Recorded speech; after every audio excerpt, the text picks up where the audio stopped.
We've got to fix our energy system that is putting such an enormous burden on families. You need somebody working for you, and you've got to have somebody in Washington who's thinking about the middle class and not just those who can afford to hire lobbyists. It was an energy bill on the floor of the Senate, loaded down with goodies, billions for the oil companies, and it was sponsored by Bush and Cheney. You know who voted for it? You might never know. That one. You know who voted against it? Me.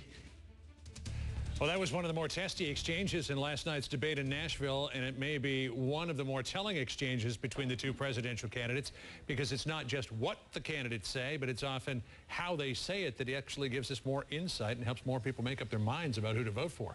Joining me now is T.J. Walker. He's a body language expert and media consultant. He watched the debate last night. He's here to comment on it. So this is supposed to be John McCain's strong point. He seemed fairly facile with the information, but in the overall, how do you think he did? Well, it is better for him than giving a speech where he's tripping over words. Unfortunately for him, he was against Barack Obama, who did a great job. McCain wasn't bad, but compared to Obama, he didn't quite measure up. Well, when he said in that soundbite that we just aired there, that one, how did that go over?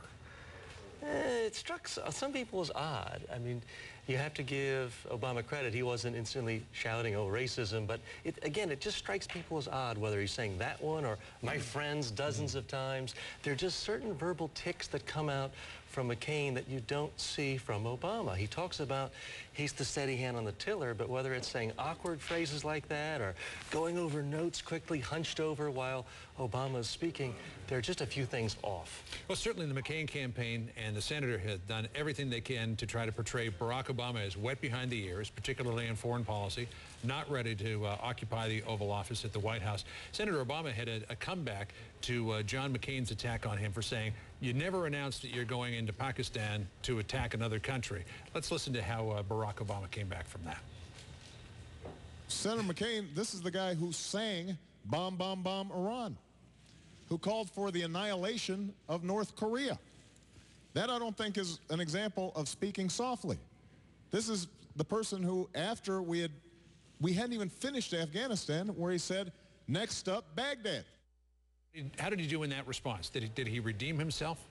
That was a great way for Obama to put McCain on the defensive. And then McCain's left talking about, well, you know, I was only sort of joking, and he was going to tell us the joke, but didn't. That was an excellent moment for Obama because he didn't defend himself. He attacked. He did that consistently throughout the debate. And then the McCain campaign says his best moment came when he talked with that chief petty officer after he asked the question. Let's take a listen to how that went down.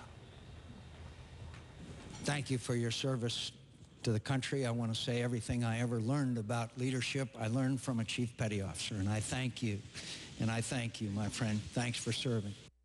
You say that was both positive and negative for McCain. How so? Well, it was a warm human moment. You definitely felt there was affection there McCain had. But on the other hand, when you see McCain moving, he just seems slow. He reminds me of my grandfather patting a small child on the head. So I think it reminds people of what they like about McCain, but also when you compare him to Obama, he just doesn't seem as forceful, as youthful, as vigorous. Well, one more debate to go in more of a traditional format. T.J. Walker, thanks for coming in this morning. It's good to see you. Karen?